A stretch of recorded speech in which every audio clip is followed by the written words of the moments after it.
Comment utiliser Autant Entities sans custom, donc sans les barres, la barre card que je présenterai plus tard. Donc là, on est sur une utilisation basique. Donc dans un premier temps, on va présenter la carte avec ses usages. Donc là, on est sur le modèle classique. On peut inclure, exclure certains éléments. Nous avons toutes les options et tous les filtres possibles utilisables. À l'intérieur, nous, on utilisera du coup l'entité ID qui nous permettra de faire un filtre personnel. Donc pour commencer, hop, moi je vais supprimer cette carte-là et on va en rajouter une nouvelle.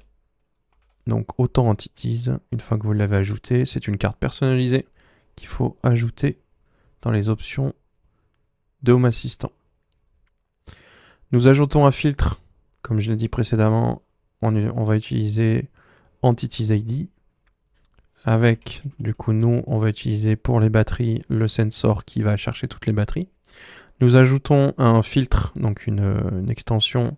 Donc on va ajouter l'étoile qui va permettre de sortir tous les sensors qui sont existants dans votre système.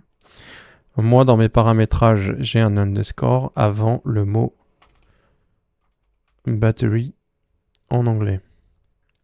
Nous ajoutons un petit signe $, au fond qui permettra de bloquer la recherche après le mot batterie. Une fois les batteries sélectionnées, on les a toutes ici, donc c'est tous les capteurs avec des batteries. Nous allons créer un filtre pour les organiser correctement en Entity State qui va permettre en numérique de mettre les batteries avec le moins de pourcentage en haut et celles qui sont à 100% en bas.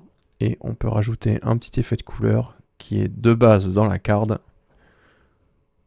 ici, et nous voilà avec une card assez simplement qui nous rappelle toutes nos batteries avec le pourcentage qui reste. Vous pouvez exclure une entité que vous ne souhaitez pas suivre ou juste par exemple si vous mettez ce genre d'authenticité par chambre ou par pièce que vous souhaitez, vous pouvez exclure certains éléments. Moi je le fais directement depuis l'éditeur.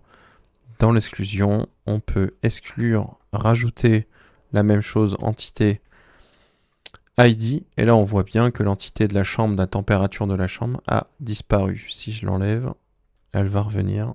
Voilà, elle disparaît, elle revient dès qu'on l'ajoute. Et là-haut, vous voyez, le filtre a bien été effectué. Dans une seconde vidéo, je parlerai un petit peu plus du custom en ajoutant la barre card simple, sans CSS, comme j'ai pu le faire sur la mienne. Ici, on a du CSS justement pour la barre, qui elle est en dessous, et non sur le texte, comme vous verrez sur la deuxième vidéo.